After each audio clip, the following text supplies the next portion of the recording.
cosas que ustedes ven acá, especialmente estas tres primeras. ¿Qué es cinemática?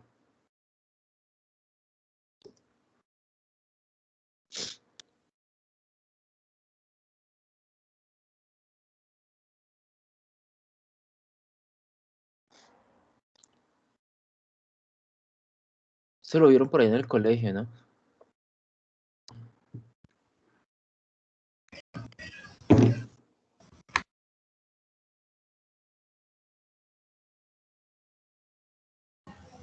Creo, no estoy segura, pero creo que la cinemática es más que todo como el estudio de los movimientos de un objeto, como una secuencia o un patrón, y la cinética ya es más como las fuerzas. Usted tiene razón en la cinemática, Valentina. La cinemática es eso, es estudiar el movimiento de un cuerpo, el movimiento sí, de un cuerpo. La cinética tiene que ver con estudiar las velocidades y no el movimiento, sino las velocidades y cómo estos cambian con el tiempo, ¿cierto? Entonces cinética tiene que ver con tiempo.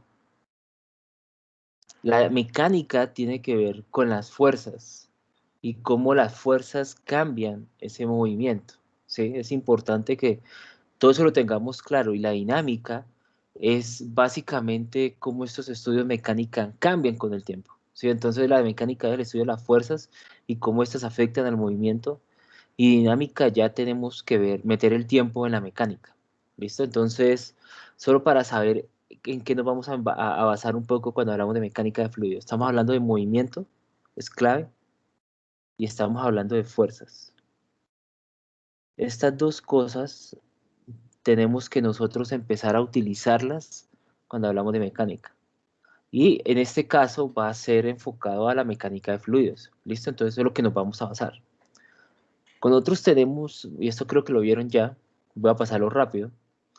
Cuando nosotros hablamos de mecánica de fluidos, nos tenemos que basar en tres diferentes cosas. Sí, son tres grandes pilares o como soportes que soportan a la mecánica de fluidos.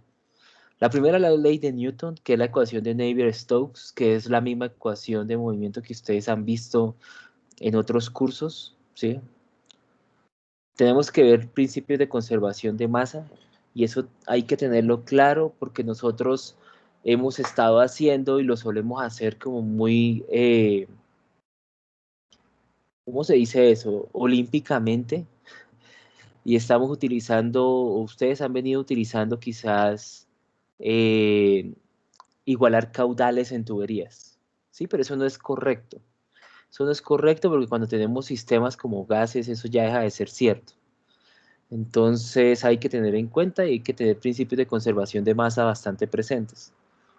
Y por último vamos a tener que tener bastantes leyes termodinámicas, principalmente la primera. No siempre la primera, hay veces que tenemos que hacer conservación y cambios en entropía dependiendo también del sistema que estamos utilizando. Podemos incluso llegar hasta reacciones químicas. Entonces, solo para que lo tengan en cuenta, tenemos que tener en cuenta todo lo que tiene que ver con termodinámica, porque en muchos sistemas, especialmente gases, hay un cambio en temperaturas de los fluidos. Si ustedes quieren ver eso de una forma muy sencilla, eh, y de cómo, por ejemplo, incluso manteniendo la masa constante y de pronto el momento igual o lo que sea, tenemos cambios en temperatura. La forma más fácil en la que ustedes pueden mostrarle eso a cualquier persona es soplando. Y ustedes les dicen sople con la boca abierta o sople con la boca cerrada, y se dan cuenta que el aire sale con diferente temperatura. Entonces ustedes soplan con boca abierta y obviamente el aire va con la misma velocidad, con la misma fuerza pulmonar. No es que estemos haciendo un flujo mayor, el aire sale caliente. Pero si ustedes soplan con la boca cerrada, sale frío el aire, incluso aunque dentro de nuestros pulmones esté a la misma temperatura. La única razón por la que eso ocurre es por cambios en temperatura, son principios termodinámicos de transporte de gases.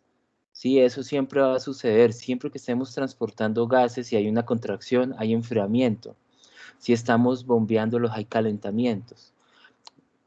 nosotros acá vamos a enfocarnos en líquidos, pero quiero que tengan en cuenta que trabajar con gases es bastante complicado, no tendríamos el tiempo de hacerlo, porque no solamente, o sea, porque no solamente hay cambios en movimiento, sino que además hay cambio en temperatura, en energía.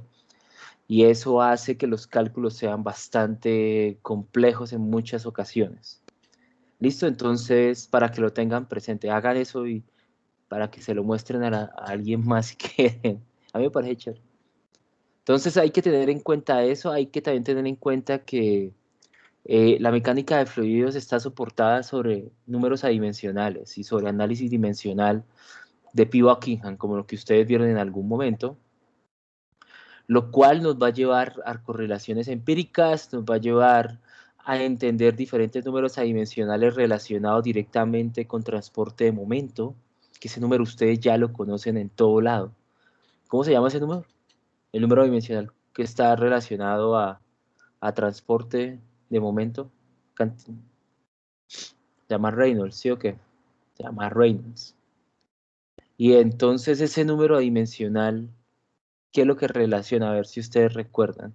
¿Cómo le pueden ustedes explicar a alguien por qué el número de Reynolds tiene una relación directa con la turbulencia? Alguien, cualquier persona que les entienda. ¿Cómo podrían hacerlo? ¿Qué representa el número de Reynolds?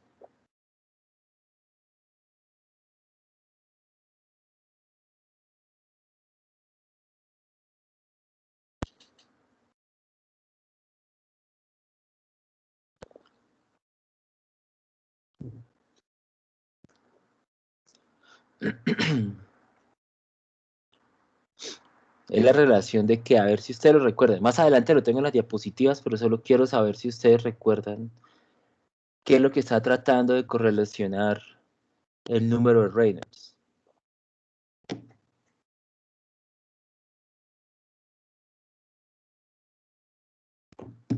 Las fuerzas inerciales y las fuerzas viscosas. ¿Y eso cómo lo traducimos en términos castizos? En términos para todo el mundo. Cuando usted quiere explicarle a alguien algo inercial y algo viscoso, ¿cómo hace usted? ¿Cómo puede explicarlo de otra manera?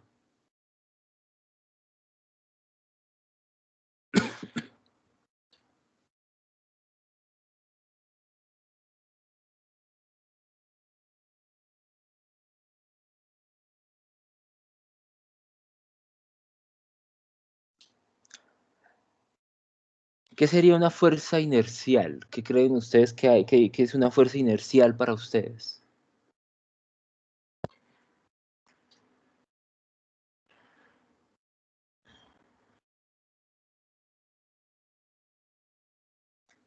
Asociada a la velocidad del fluido, es perfecto. Eso es una fuerza inercial, algo que tenga que ver con velocidad, con movimiento. ¿Qué es una fuerza viscosa para ustedes?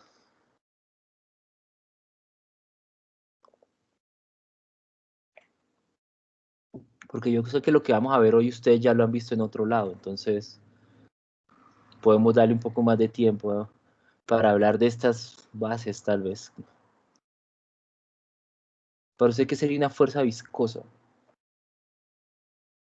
Si la inercial está asociada con la resistencia al movimiento, perfecto, Juan Manuel. Entonces Jorge y Juan tienen la idea. O sea, el flujo, el Reynolds sí les correlaciona la fuerza inercial a la fuerza viscosa, es totalmente válido, es la definición formal. Pero más allá es una relación que hay entre la capacidad que tiene un fluido de fluir y entre la velocidad del fluido y su capacidad para fluir, entre su resistencia al flujo. Esa relación nos va a dar a nosotros qué facilidad tiene ese fluido para moverse libremente.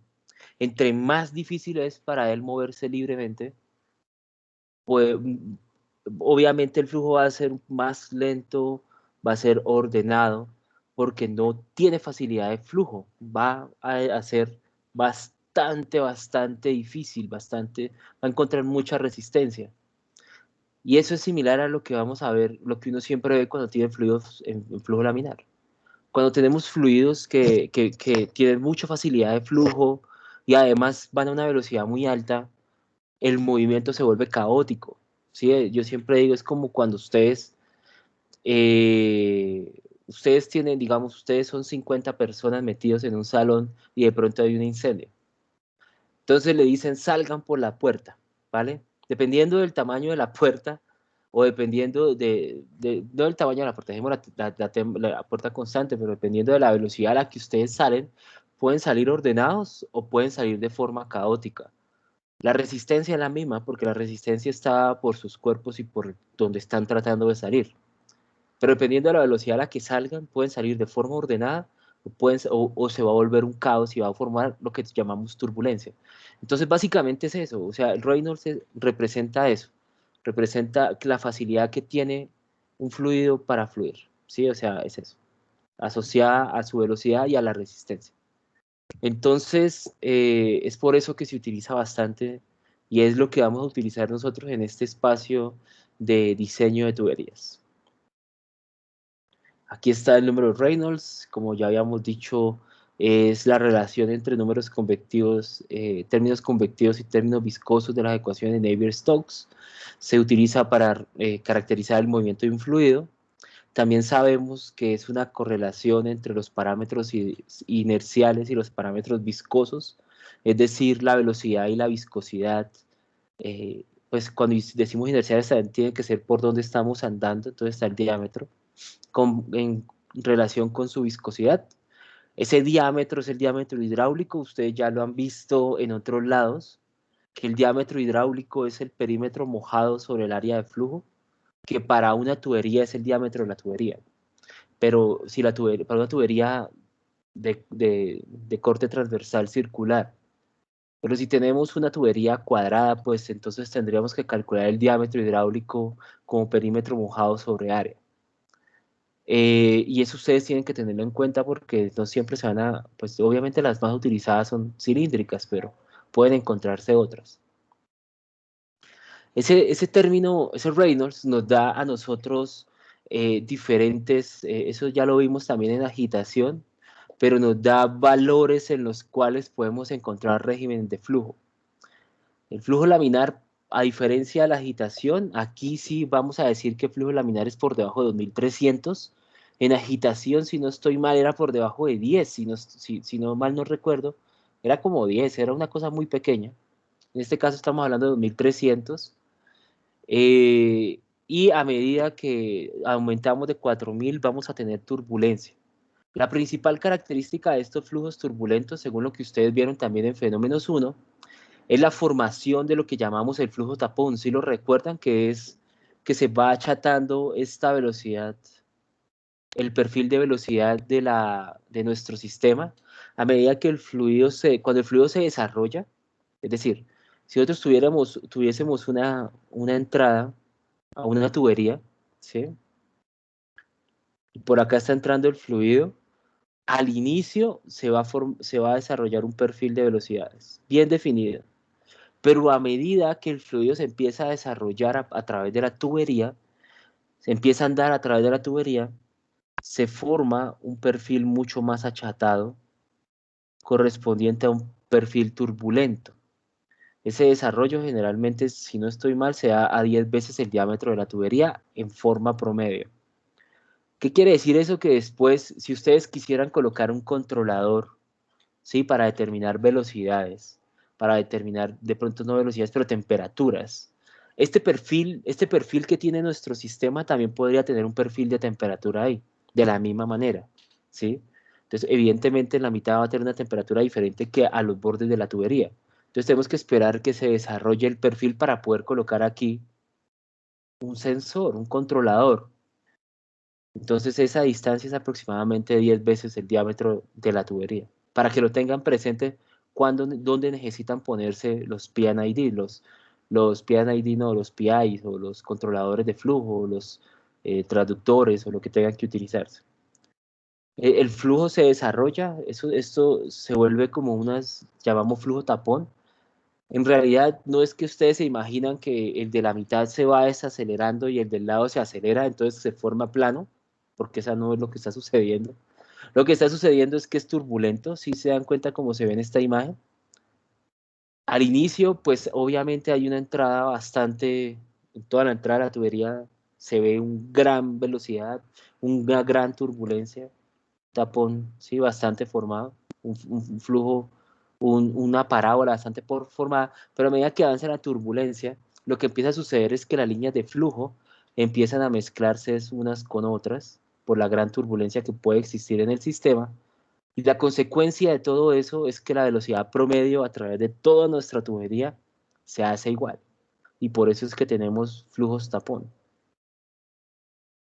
Y a medida que la turbulencia es mayor, el flujo tapón es mayor, es más constante, ¿sí? El perfil de velocidad es más homogéneo a través de la tubería. Entonces, nosotros vamos a encontrarnos con esos tipos de tubería, evidentemente, esos tipos de flujos en tuberías. Evidentemente hay un espacio entre estos dos valores que es difícil de determinar, no lo podemos calcular ni por un lado ni por el otro. Vamos a ver cómo hacemos para tratar eso y se llama un flujo transiente o transitorio, eso depende cómo lo busquen ustedes. Aquí no voy a entrar en detalle porque esto lo vimos en agitación y es cómo hacer un balance de energía, ¿sí? Y es cómo hacer el balance de energía mecánica utilizando Bernoulli. ¿Listo? Solo para recordarles, habíamos dicho que cuando nosotros tenemos un flujo en una tubería, tenemos tres parámetros, tenemos o tres tipos de flujos de energías que vamos a encontrarnos. Tenemos energías cinéticas relacionadas al movimiento de nuestro fluido, que está dado por velocidad sobre G.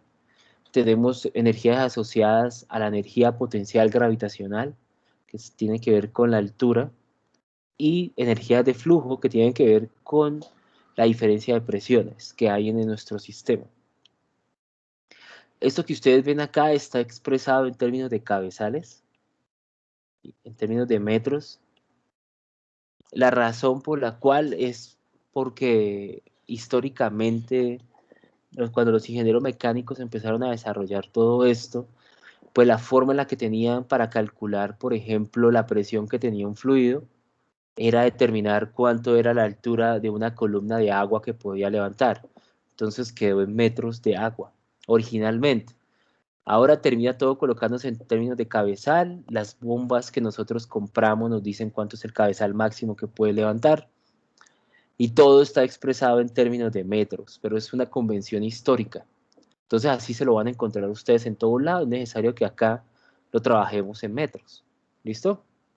Entonces, cuando nosotros hacemos la ecuación de Bernoulli, nosotros ya habíamos dicho que esta expresión que ustedes están viendo aquí en pantalla es una expresión que está incompleta, es una expresión que tiene un montón de simplificaciones en su cálculo.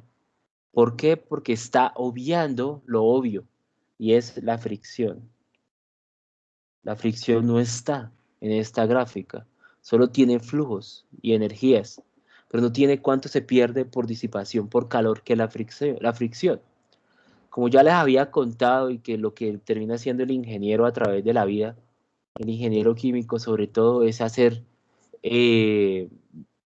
chancuquería, ¿sí? O sea, hacer aproximaciones y correlaciones empíricas. Ya habíamos dicho del término del factor de fricción, del cabezal de pérdidas por fricción. H es de head, F es de fricción. Entonces HF es el cabezal pérdidas por fricción, que está dado por este término que lo vimos muy rápidamente cuando vimos agitadores, pero aquí tenemos que entrar en detalle porque tenemos que ver qué es lo que significa esta vaina o cómo calcularlo al menos. Y esto lo que está haciendo es determinar la caída, la pérdida de energía por fricción, que tiene que ver con la longitud que el fluido anda en la tubería, por el diámetro en el que éste está andando. Obviamente, entre más distancia hay, más pérdida hay. Pero entre más pequeño es, más pérdida hay. La razón por la que eso ocurre es, por eso es que está en el denominador, es que ustedes se pueden imaginar que fluir en un tubo muy estrecho es más difícil por la fricción como tal, ¿sí? De hecho, si se hace muy pequeño, entramos en el ámbito de la tensión superficial, entonces ahí ya no, eso es otro cuento diferente. Pero cuando son tuberías normales, en sistemas normales, en plantas, en industrias, es función inversa del diámetro. Entre más grande, pues menos energía, menos fricción vamos a tener. Entre más pequeño, más fricción, y además tiene que directamente proporcional con la velocidad. ¿Por qué? Porque está fluyendo. Es básicamente la parte de ese flujo que se pierde, la parte de energía por flujo que se pierde. Eso es el factor de fricción. Y ese F es un valor que es calculado empíricamente. Hay correlaciones que nos permiten calcular ese factor de fricción. Ese factor de fricción es un valor que, como ustedes se pueden imaginar, va a depender de, va a depender, o sea, F va a ser una función de varias cosas, va a depender del flujo, ¿cierto? Va a depender de qué tan rápido va a depender de las condiciones de qué fluido estamos manejando. Para achicarle la idea va a depender de Reynolds, pero además depende de cuál es la tubería por donde yo estoy atravesando mi fluido. Y eso lo llamamos nosotros la rugosidad relativa. Porque es muy diferente, el factor de fricción va a ser muy distinto. Si nosotros estamos fluyendo, estamos haciendo un líquido que fluya en vidrio, o si estamos haciendo que el líquido fluya en concreto, ¿vale? Como puede hacer agua residencial, que las tuberías son en concreto, o tubería de PVC ya cuando entra a nuestras casas. Cada uno de ellos tiene o sea, esa rugosidad, que es esa, qué tan corrugado ese material a nivel microscópico. El factor de fricción debe ser función de esa banda. ¿Listo? Entonces, ese factor de fricción que ustedes tienen ahí se llama el factor de fricción de Darcy. Ese lo vamos a encontrar graficado, eso lo vamos a ver ahorita cómo lo hacen, cómo vamos a poder calcularlo. Y por otro lado tenemos el factor de fricción de Fanning, que es el que usan los gringos, y que no es nada más sino el de Darcy sobre 4, pero no han podido ponerse eh, no sé, de acuerdo los gringos y el resto del mundo para quitar el 4 de por medio. Así es la vaina. Entonces, si en Estados Unidos los ingenieros químicos utilizan el factor de Fanning y aquí utilizamos el de Darcy, pero la diferencia es un sobre 4. Entonces, es una tontería, pero así es que debemos acordarnos de esto. Cuando el fluido es laminar, tenemos que de pronto caer en cuenta que yo a ustedes les dije que el factor F, ¿sí? Es una función, voy a colocar la G porque si no nos confundimos, es una función de Reynolds y es una función de la rugosidad relativa. Pero ¿qué sucede cuando el flujo es laminar? Cuando el flujo es laminar, ¿cuánto es la velocidad en la superficie de la pared? A ver si usted, yo sé que lo recuerda. En la superficie de la tubería, ¿cuánto es la velocidad del fluido? Es cero. ¿Cómo se llama eso? ¿Cómo llamamos a esa condición? Condición de frontera, condición no deslizante, condición de no deslizamiento. Están correctos ustedes. Entonces, ¿qué quiere decir eso? Si la condición es de no deslizamiento, pues en realidad no importa cuánto es la velocidad, qué material tiene mi tubo, porque la velocidad en el tubo es cero. Quiere decir que para el flujo laminar no es función de la rugosidad, ¿sí? No es función de la rugosidad. ¿Por qué? Porque la velocidad en toda en toda la pared es cero. Como no es función de la velocidad, después de hacer el análisis y todo lo demás, eso no, yo no lo he hecho, pero eso se hace a partir ¿de dónde es que se hace este valor? Bueno, no me acuerdo sinceramente. Pero el factor de fricción de Darcy para flujo laminar, es decir, menor de Reynolds a 2300, es 64 sobre Reynolds. Es una línea recta, ¿vale? Va a ser una línea recta, es inversamente proporcional. Entre mayor el Reynolds, menos viscosidad, menos factor de fricción tenemos, lo cual pues no creo que sea muy difícil de entender. Eh, Entre más velocidad lleva, más inercia lleva, entonces menos fricción va a tener porque son entre las capas de mi fluido, estamos hablando de viscosidad. Entonces se devuelve un flujo laminar de 64 sobre el Reynolds F. ¿Cuándo? Pero voy a adelantar esto, qué pena con ustedes. Cuando entramos en el ámbito de la turbulencia, eh, se vuelve un poco más complicado el cálculo. ¿Por qué? Porque ya no hay condición de no deslizamiento. En turbulencia, esa condición no es cierta porque tenemos velocidad en la pared. No velocidad porque el fluido como tal esté fluyendo en la pared, sino que recuerden lo que les dije, es la velocidad promedio en la pared ya no es cero, porque también tenemos que ir por turbulencia y por el mismo movimiento del fluido en turbulencia, que, que ahí esa velocidad ya no es cero. Entonces, ¿qué sucede cuando tenemos un fluido en turbulencia, que tenemos ahora varias componentes del esfuerzo cortante? Eso no lo voy a entrar en detalle porque esto creo que ustedes lo vieron en fenómenos.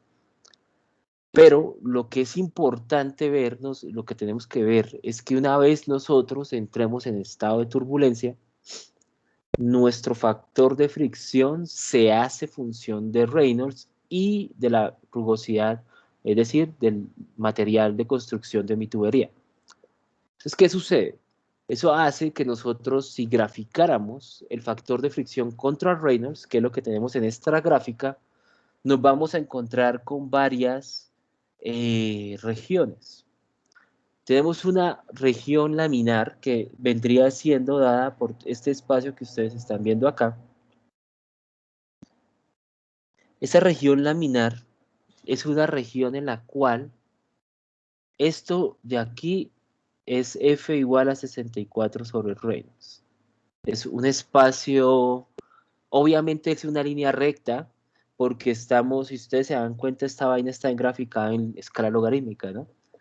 Entonces una línea recta y que va hasta 2300, que es el espacio laminar, ¿vale?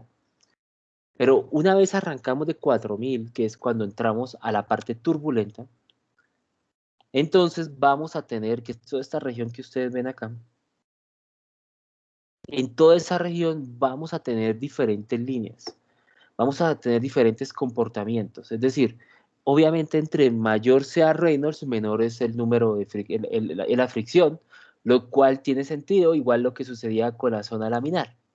Pero aquí todas estas líneas representan diferentes rugosidades relativas, que una rugosidad relativa, si nosotros pudiéramos verla en el microscopio, digamos la tubería, supongamos que esta es la tubería,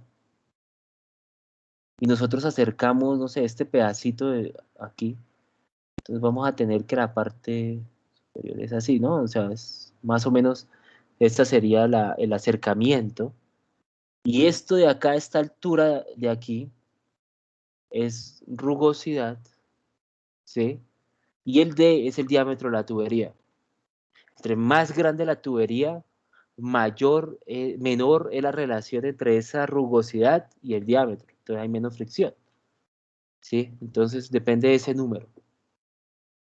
Entonces, ¿qué ven ustedes acá? Que en el momento en el que son totalmente lisas, es decir, cuando esa epsilon, no, eso es epsilon, bueno, no sé qué letrica es eso. Ese no es epsilon, ese es otro iota, no sé. Yo no sé. Esa E, cuando la rugosidad es cero, entonces la línea es esta que ustedes ven acá. Es el mínimo valor de fricción que podemos encontrar cuando es totalmente lisa. Esas tuberías totalmente lisas pueden ser, por ejemplo, un vidrio. ¿Sí? Un vidrio se considera totalmente liso. Pero a medida que empieza a haber rugosidad, pues este perfil va incrementándose. ¿Sí? Y así es que nosotros vamos a ver, vamos a encontrarnos estas gráficas. Esta gráfica tiene un nombre, tiene apellido en realidad. Y esa gráfica se llama el diagrama de Moody. El diagrama de Moody, que está acá, fue desarrollado cuando había muchas dificultades de cálculo con calculadoras o con ordenadores para calcular el factor de fricción. Ahorita vamos a ver por qué. Bueno, ahí le digo de una vez por qué. La ecuación, el gráfico es más bien como este que ustedes ven acá. Si se dan cuenta, es una vaina bastante compleja. Tenemos la zona laminar. Todo esto es la zona turbulenta. Si se dan cuenta, todo lo que ustedes ven ahí es la rugosidad relativa. Cada una de esas líneas azules representa una rugosidad relativa diferente, que dependiendo del material de la tubería, que depende de qué depende el material, depende de las necesidades de proceso, sobre todo, ya sea temperaturas que debe resistir, presiones que debe resistir, resistencia a corrosión y precio. Debido a todo eso, usted escoge el material, cada uno de esos materiales va a tener una rugosidad relativa determinada y es un poco complejo, es como lo que ustedes ven ahí, es bastante complejo, pero yo siempre sugiero muy comedidamente que prefieran utilizar el diagrama de Moody que lo que van a ver en la siguiente diapositiva. Porque yo sé que la calculadora les permite a ustedes calcular F a partir de Reynolds y utilizando correlaciones empíricas que le voy a mostrar como la ecuación de Colebrook, que es esta ecuación que ustedes ven acá. La ecuación de Colebrook es, si ustedes graficaran para cada rugosidad y para cada Reynolds, calcularan el F, van a tener el diagrama de Moody. ¿Listo? Lo van a hacer. Si se dan cuenta, el gran problema de la ecuación de Colebrook es que no es implícita en F. F está acá y F está dentro del logaritmo. Es decir, la forma que es iterativa la resolución, o sea, pues forma analítica, no sé si se halla, al menos yo no sé despejar esa vaina. Es una ecuación implícita. Siendo así, es bastante difícil, no se puede calcular a mano, la forma de hacerlo es por iteraciones.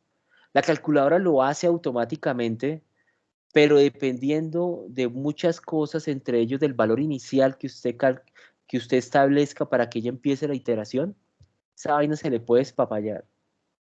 Y después, ¿qué sucede? Y que me ha pasado en muchos parciales, muchas veces, más de las que quisiera que pasara, es, profe, se me trabó la calculadora. Bueno, ¿y qué hacemos? Pues nada, yo no puedo hacer nada. Entonces me dicen que es que soy yo porque la calculadora se trabó y que eso no es culpa de ellos, y en realidad sí, sí es culpa de ustedes porque las recomendaciones utilizan el diagrama no se traba, ¿sí? El diagrama ya está resuelto. Entonces, ¿cómo funciona esta vaina? Ustedes cuando van a hacer un cálculo, ahorita vamos a ver cómo hacer los cálculos de las tuberías, uno arranca a partir de velocidades, de Reynolds muchas veces, de nuestro sistema y qué material tenemos. Y con esos dos parámetros lo que hacemos es cruzar la línea del eje X con el eje Y secundario, que es el de la rugosidad. Toma una de esas líneas, las intercepta y va y lee el factor de fricción. Este factor de fricción nos permite calcular HF. Y una vez calculemos HF, podemos determinar lo que necesitemos. Ahorita vamos a ver que vamos a encontrarnos en tuberías 3 diferentes casos, dependiendo de la necesidad, así como lo hicimos con los intercambiadores.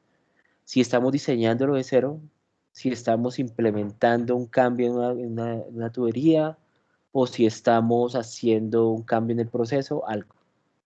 Entonces, eso es lo que quería contarles acerca del diagrama de Moody. Ahorita vamos a verlo en detalle, pero el diagrama de Moody yo les recomiendo que lo utilicen para calcular F en lugar de la ecuación de Colebrook.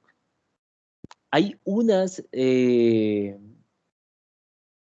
como aproximaciones, como por ejemplo el factor de fricción de Halland, que se utiliza también, o sea, no es una aproximación de la ecuación de Colebrook, ¿sí? Entonces, obviamente no es igual de preciso, pero si se dan cuenta el factor de Halland, sí se puede despejar F.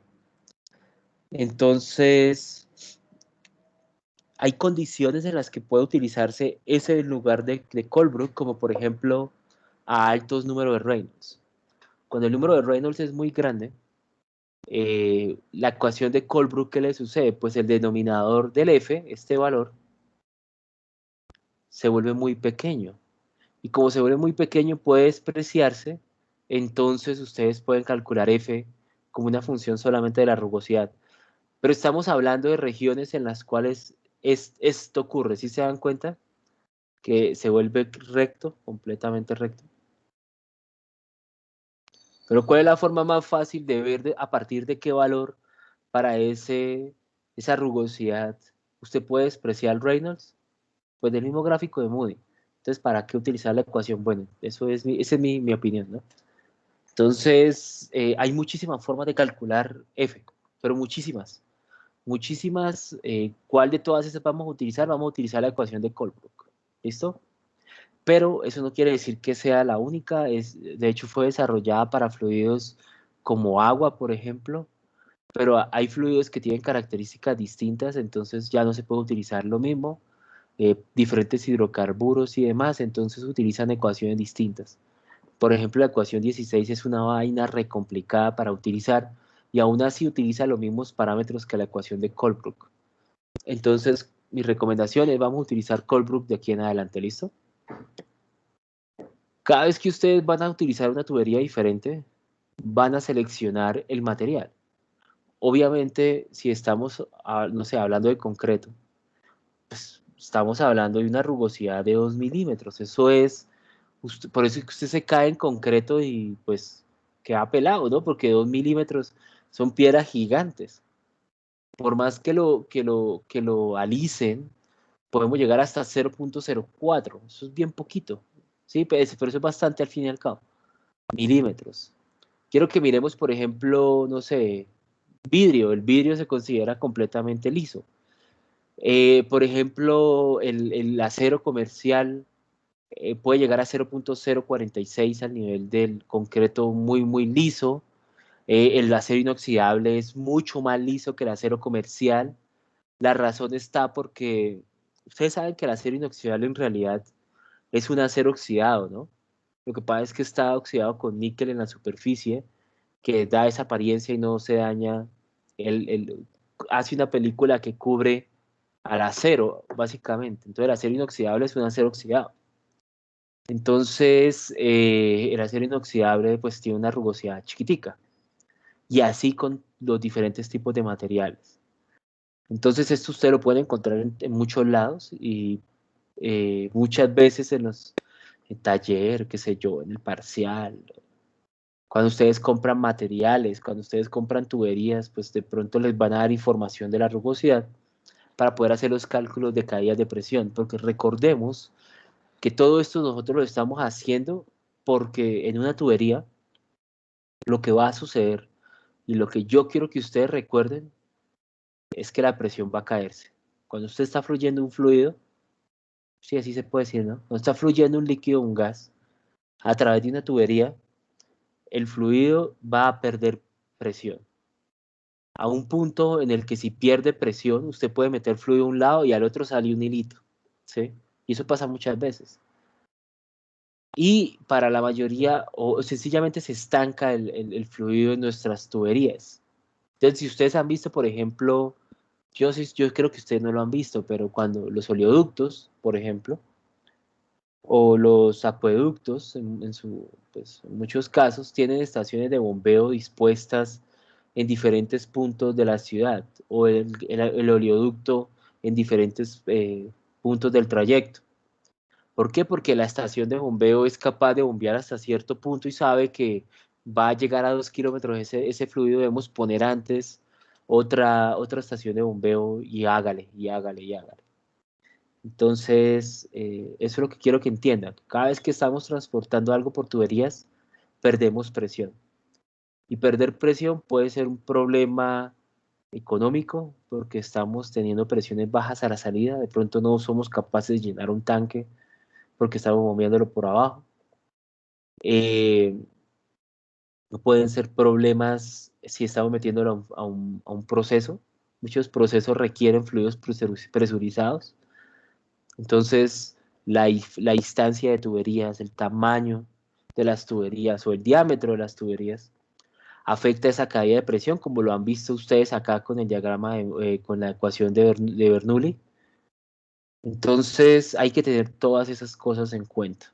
El material de la tubería afecta, entonces, dependiendo de las necesidades, vamos a utilizar materiales más o menos eh, gruesos, corrugosos o demás. Entonces, eh, eso es lo que necesito que entiendan. Entonces, ¿cómo se hacen estos ejercicios? O cómo, porque a ustedes les interesa también lo de los ejercicios. Básicamente es hacer un diagrama de Bernoulli para todo, ¿sí?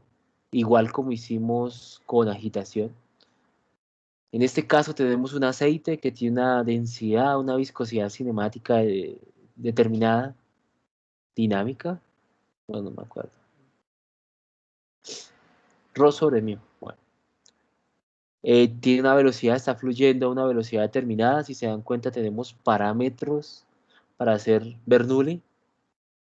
Estamos a través de 500 metros de tubería y la tubería es de acero, de hierro fundido.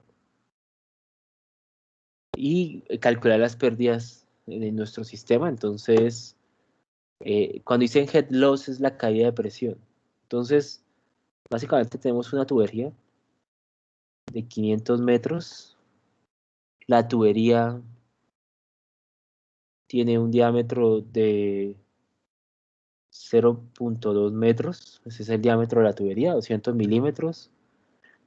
Aquí está entrando un fluido, aquí sale el fluido, nos dan las condiciones de flujo. Uy, metros cúbicos por segundo, entonces nos están dando es el caudal. Y nos dan para calcular Reynolds, ¿cierto? Entonces, ¿cómo hacemos esto? Pues lo primero que tenemos que plantear es un Bernoulli. Cuando planteamos el Bernoulli, pues es lo de siempre, B1 cuadrado sobre OG más P1 sobre ρg más Z1 igual a B2 al cuadrado sobre 2G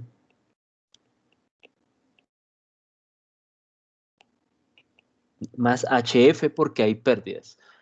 Si hubiese una bomba, la bomba siempre está en las entradas porque es energía que le sale al sistema. Entonces, si tuviéramos una bomba acá, entonces nos va a quedar más, aquí nos quedaría, por ejemplo, más cabezal de la bomba, HP, que es head pump, pero no lo vamos a poner, ¿no?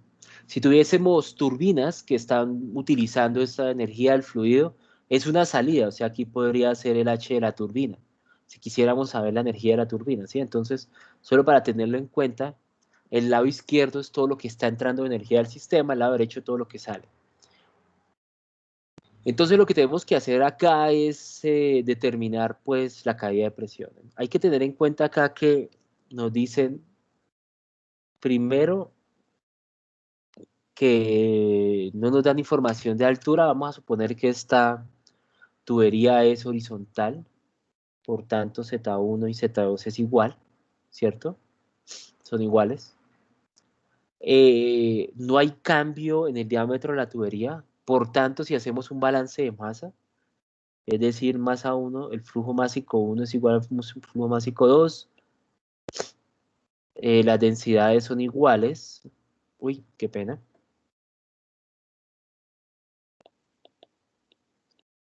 Las densidades son iguales, los caudales son iguales, ¿cierto?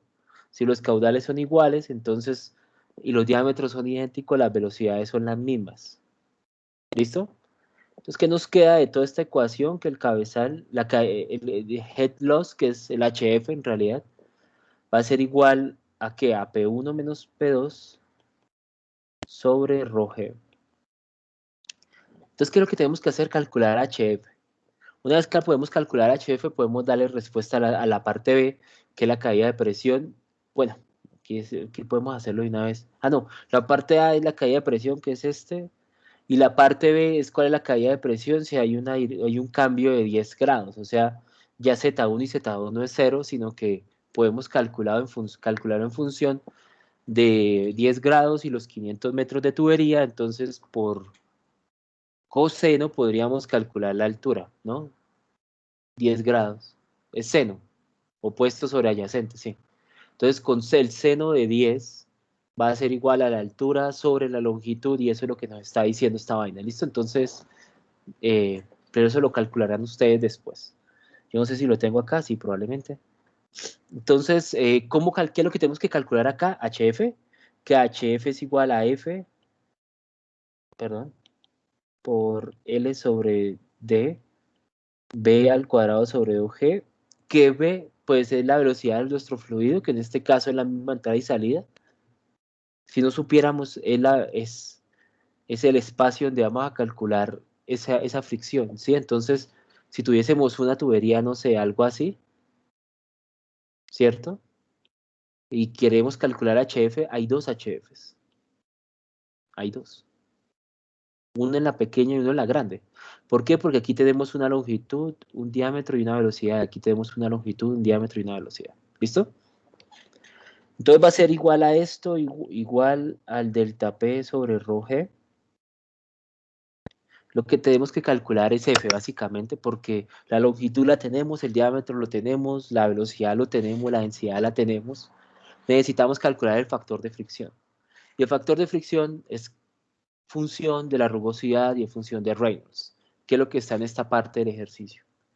Entonces, la rugosidad nos están diciendo que es cast iron y nos dicen que en este caso nos dicen que la rugosidad es 0.26 milímetros.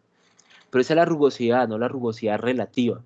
La rugosidad relativa es coger esa rugosidad y dividirla en el diámetro de nuestra tubería, entonces eso nos da 0,013. El Reynolds lo calculamos a partir de la ecuación de Reynolds, porque en este caso tendríamos que Reynolds va a ser igual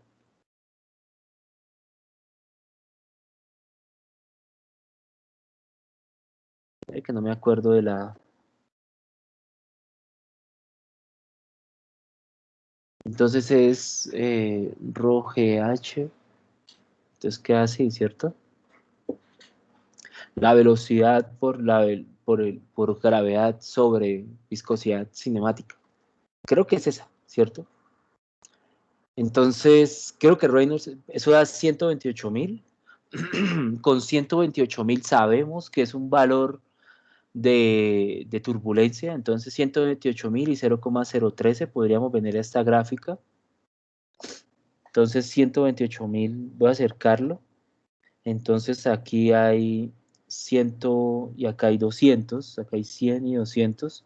128.000 puede ser en la mitad, porque recordemos que esta escala es logarítmica.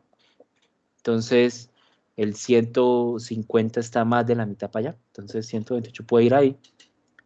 Y esta gráfica, pues esta línea la vamos a interceptar. Más fácil así, ¿no?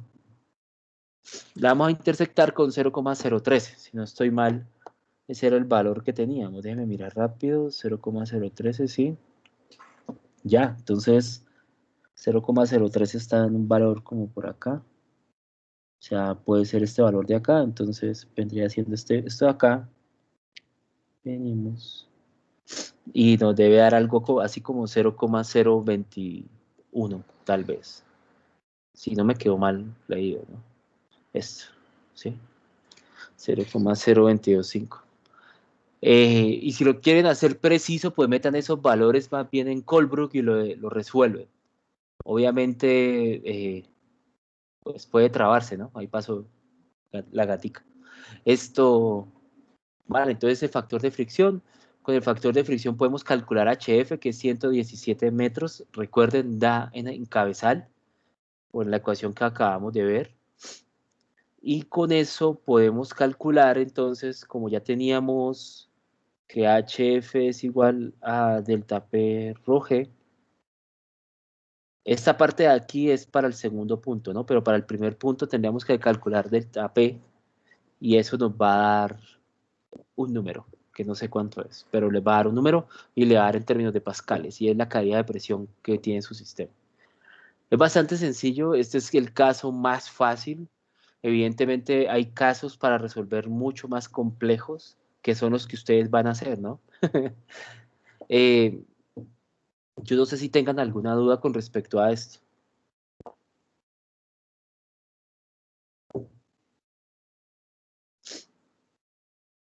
Cuénteme, Santiago.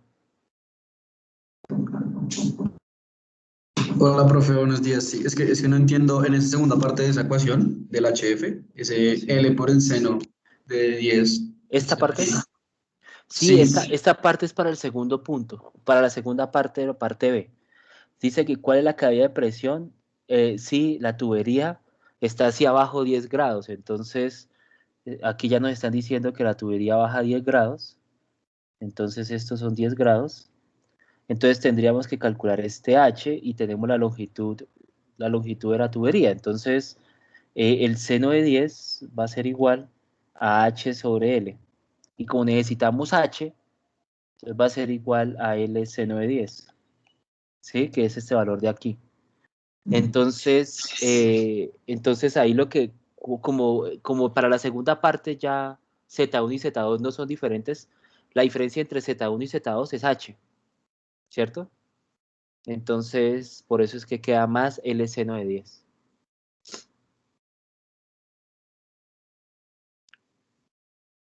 ¿Listo? listo, sí, profe, gracias. Vale, Gracias. todo bien. Pero eso es para la segunda parte, para la primera es sin ese valor, que es esto que está acá.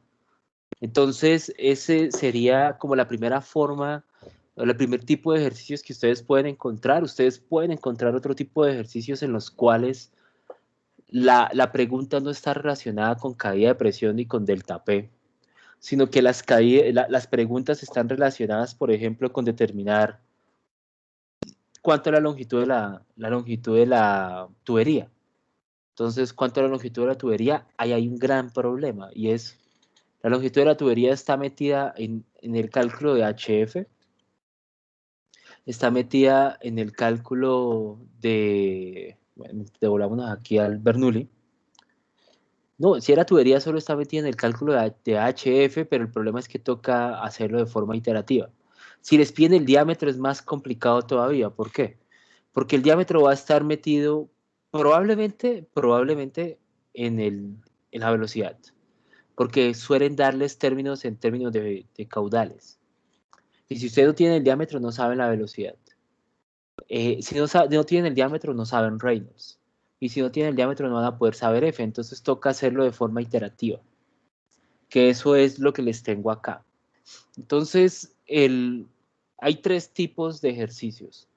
El primer tipo de ejercicio, ustedes tienen longitudes, todas las geometrías, todas las velocidades y necesitan calcular la caída de presión. Eso fue lo que acabamos de hacer. En ese caso es cuando ustedes tienen un sistema determinado y ustedes lo que quieren saber es cuánto vamos a perder de presión en nuestro sistema. Cuando eso ocurre, va a ser fácil calcular todo. Todos los cálculos se hacen casi directamente, no hay que iterar nada.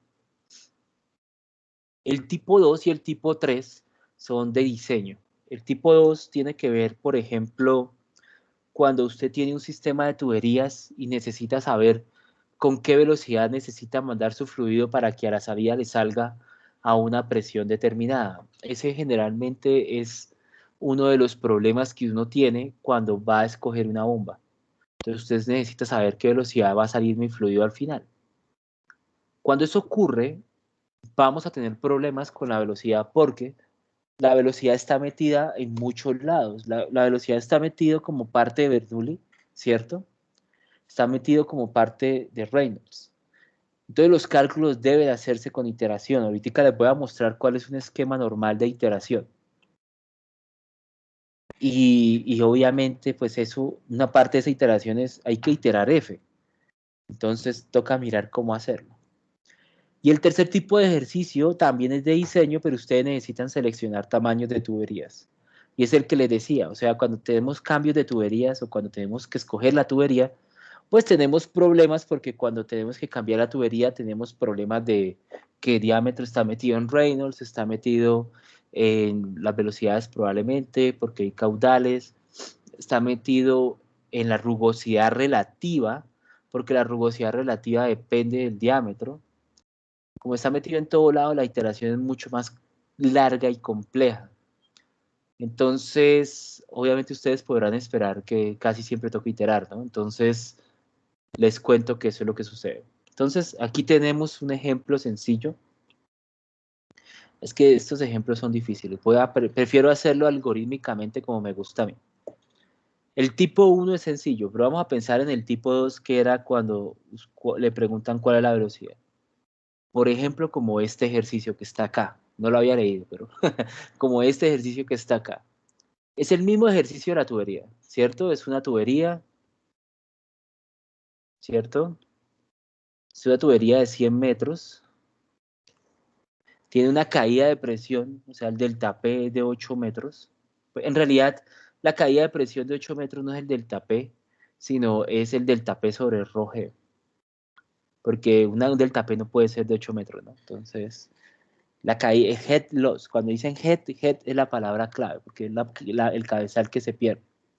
Nos da la rugosidad relativa y nos piden calcular la velocidad. Entonces, si nosotros queremos hacer Bernoulli para este ejercicio en particular, pues lo hacemos y no hay ningún problema. Por ejemplo, P1 sobre OG más P1 sobre RG más Z1.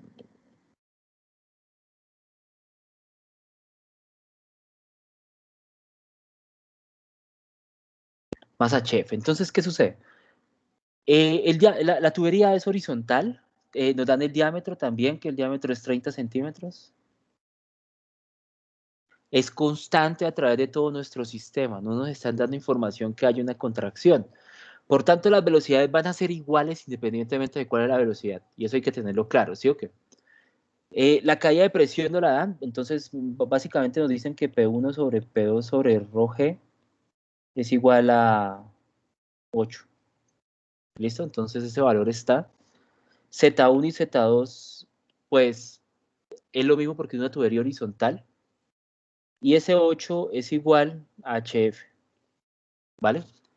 ¿Qué es lo que sucede? Que HF, tenemos que F es desconocido. La longitud sobre el diámetro la tenemos, pero la velocidad no. Entonces aquí hay dos incógnitas ya, ¿sí? Entonces esto es igual a 8.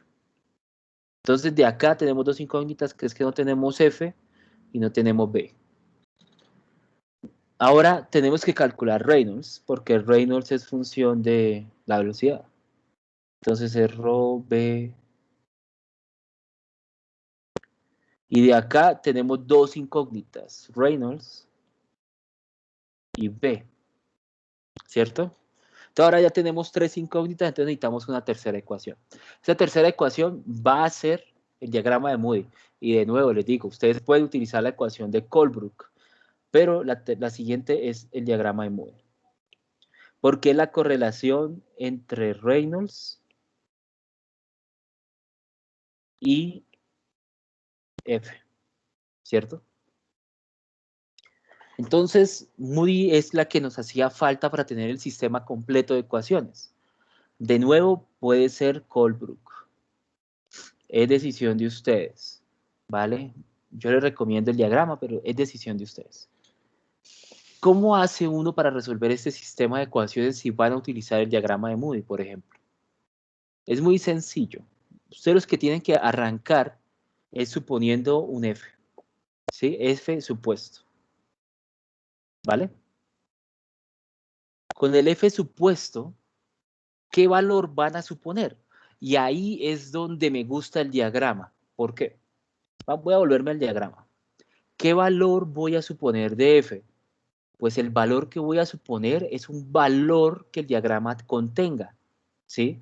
Yo estoy viendo acá muy claramente que F va entre 0,08 y 0,1. Es decir, no tiene sentido suponer un valor de F de 1. No tiene sentido suponer un valor de F de 0, porque ninguno de los dos está acá, ¿cierto? Entonces lo más fácil es con la gráfica. Entonces uno dice, arranquemos de 0,03, que es toda la mitad de la gráfica, que ahí arranque para arriba y para abajo. Entonces, arrancamos suponiendo un valor de F, que lo vamos a suponer cualquiera, y acá tenemos diferentes opciones. La primera opción es suponer, con ese F supuesto, calcular Reynolds. ¿Por qué? Porque lo sacamos del diagrama de Moody, ¿cierto? Con ese Reynolds calculamos que la velocidad, utilizando la ecuación de esta del Reynolds, calculamos la velocidad y con la velocidad calculamos, con esta ecuación de arriba, calculamos el F predicho. Entonces aquí arrancamos, supongamos, de 0,03 y aquí llegamos a 0,02. Estos son valores que me estoy suponiendo, ¿no? Entonces, ¿cómo arranca la iteración? Pues la siguiente iteración arrancamos de 0,02 y volvemos a hacer el mismo valor y empezamos a iterar. Y eso es el F. Una vez tengamos F, podemos calcular la velocidad. Pues ya la teníamos acá, ¿no? Y eso es lo que nos estaban preguntando. ¿Listo? Y así es que se hace una iteración. Una iteración siempre ustedes deben arrancar de un supuesto y deben ser capaces de predecir el mismo valor para poder hacer el bucle. Si ustedes no lo hacen así y se pueden a botar valores a la loca, no es una iteración, eso es una suposición, ¿vale?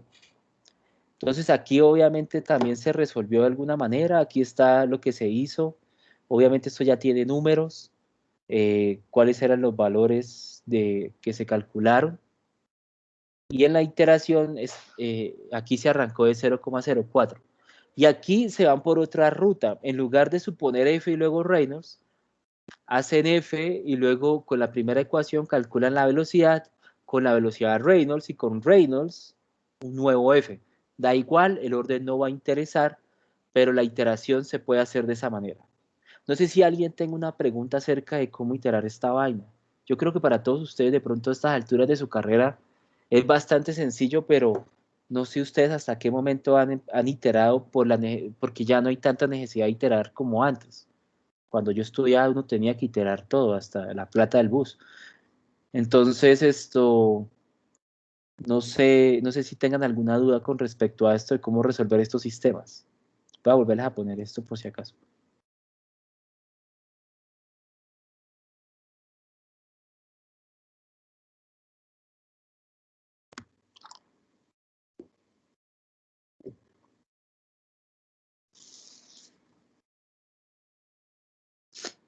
Vale, súper. Entonces,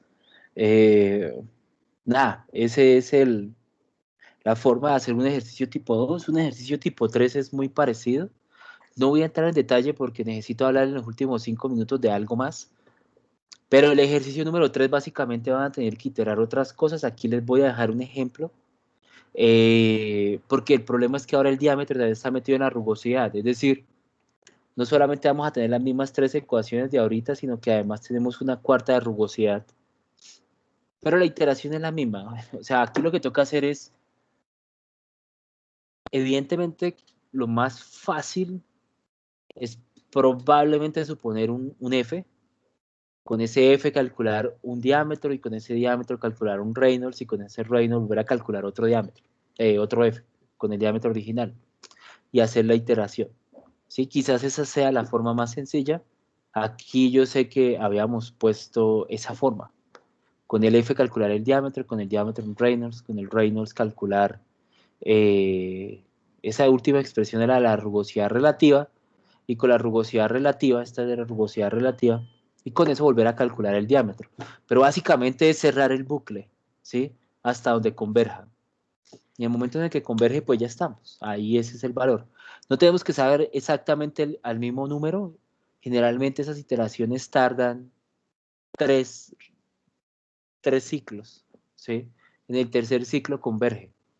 Pero la clave para que una converja acá o que converge en su calculadora es arrancar de un valor inicial que tenga sentido. O sea, no pueden arrancar con F en 1.000.000.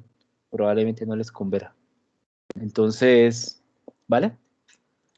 Este les queda para que lo revisen. Hay una parte de tuberías que hizo falta hablarles. Nos quedan 5 minutos de clase. Y es esto que hemos visto hasta ahorita. Esas pérdidas por fricción se deben al flujo y se deben a la tubería, ¿cierto?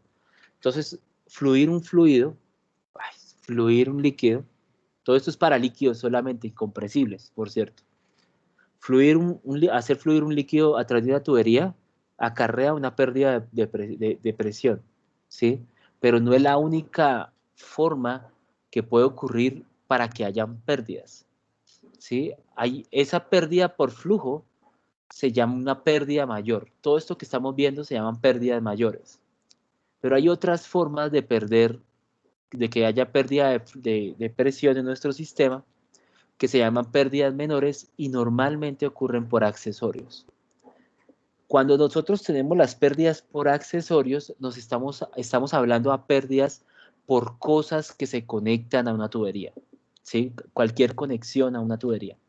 Y hay varias de ellas. Tenemos, por ejemplo, las entradas y las salidas. Una contracción de entrada o a la salida o a la entrada de una tubería tiene por consecuencia una pérdida de energía, ¿sí?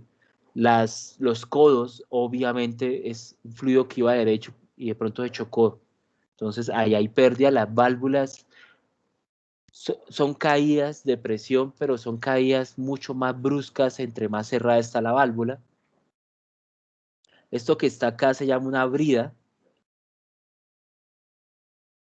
La brida es una conexión que existe entre tuberías, porque nunca ustedes van a encontrar una tubería de 200 metros, sino muchos tubos de 10 metros que tienen que pegar. Entonces, las bridas tienen como por sí una caída de presión, que es mucho menor a la caída de presión que puede sufrir por flujo por la misma tubería a una distancia determinada, y eso se llama una pérdida menor. Aquí tenemos ejemplos de qué es lo que está sucediendo. Entonces, técnicamente, ustedes si van de un flujo, un punto 1, un punto 2, la caída de presión, ustedes la pueden separar en dos partes, ¿sí? La pueden calcular como la caída de presión que ocurre en la tubería completa, más la caída de presión que ocurre por pasar por la válvula. Esto está un poco raro, esa forma de colocar esa ecuación. Creo que es más fácil verlo de pronto que la caída de presión total es igual a la caída de presión por flujo por la tubería desde el punto 1 al punto 2 más la caída de presión por accesorios. Estos se llaman pérdidas mayores, estos se llaman pérdidas menores. Lo que sucede es que es más fácil hacer un símil. El HF ya dijimos que es F por L sobre D, B al cuadrado sobre OG. Las pérdidas menores se hizo una especie de similitud a como si fuera una pérdida mayor, pero en lugar ahora de tener un F, le vamos a poner un nuevo coeficiente que se llama el HL, si no estoy mal. KL, perdón. KL por B cuadrado sobre 2G. Básicamente lo que están diciendo es que una válvula o un codo o cualquier vaina tiene una longitud equivalente de tubería, ¿sí? Entonces, si yo tengo una válvula, es como si tuviera 5 metros de tubería, tal tubería, ¿cierto? Eso es lo que me está diciendo esa correlación.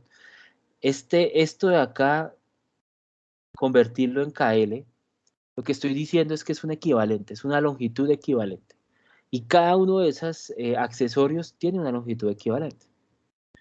Entonces, es bastante interesante hacer esa aproximación, esa pérdida equivalente que podría llegarse a relacionar a una longitud equivalente, porque nosotros podemos llegar a esta ecuación que ustedes ven acá. Esto que ustedes ven acá es la pérdida total por accesorios, por tuberías y por todo, ¿sí? Que es igual a la mayor más la menor, y todo eso está correlacionado con una sumatoria. Entonces, si yo tengo una tubería de una longitud fija, ¿vale? Entonces, o digamos muchas tuberías de muchos tamaños después de un accesorio, supongamos algo muy sencillo. Aquí puedo tener una válvula, pero es una válvula de expansión. Quizá la tubería de salida es más ancha que la de entrada. Esto tiene una longitud 1, un diámetro 1, esto tiene una velocidad 1, una longitud 2, un diámetro 2, una velocidad 2. Entonces yo puedo calcular las pérdidas entre el punto 1 y el punto 2 como la pérdida que ocurre primero en la parte hasta la válvula, más la pérdida desde la válvula hasta el punto 2, más la pérdida de la válvula, que sería KL por B2 sobre 2G. ¿Qué velocidad va ahí? Eso es por convención de la forma en la que voy a mostrarle a continuación. Cada uno de esos accesorios está tabulado un KL. Si se dan cuenta, estas gráficas muestran cuál es ese KL ese KL está relacionado o hace, pues dependiendo de una velocidad. Entonces, digamos, en estas que son las contracciones, digo, sí, entradas o salidas, en el caso, por ejemplo, de una entrada, ese KL es correlacionado a la entrada, a esta entrada, perdón, a esta entrada, pero tiene en cuenta la velocidad una vez entra, ¿sí? Este KL es de salida, pero está correlacionado a esta velocidad al llegar. En las contracciones o expansiones súbitas que uno llama acá, este caso es una relación de diámetros, pero le dice a usted cuál velocidad está teniendo en cuenta. Aquí no está teniendo en cuenta la velocidad K, que sería una velocidad 2, sino está teniendo en cuenta esta velocidad 1, ¿cierto? Y yo quiero que ustedes tengan en cuenta eso. Cada KL, usted lo pueden sacar de tablas. Tablas para diferentes expansiones súbitas, expansiones de pronto un poco más graduales, para codos rectos, codos curvos, codos bridados, estos codos con estrías, perdón, estriados, para T's, para uniones, para retornos de flujo, para codos, para válvulas de diferente tipo, porque todas las válvulas no son iguales. Ustedes van a tener un ebook de válvulas, se nos acabó el tiempo. Entonces, todo esto lo vamos a complementar en la complementaria bien hecho con los ejercicios. En los ebooks que ustedes van a recibir, tienen explicado diferentes tipos de válvulas, cómo hacer los cálculos de cada una de esas válvulas. ¿Listo? Entonces, y les voy a dejar esa diapositiva para que vean cómo calcular estos equipos. No sé si alguien tenga una pregunta antes que acabemos, me pasé 2 minutos, entonces, eh, no sé si tienen preguntas.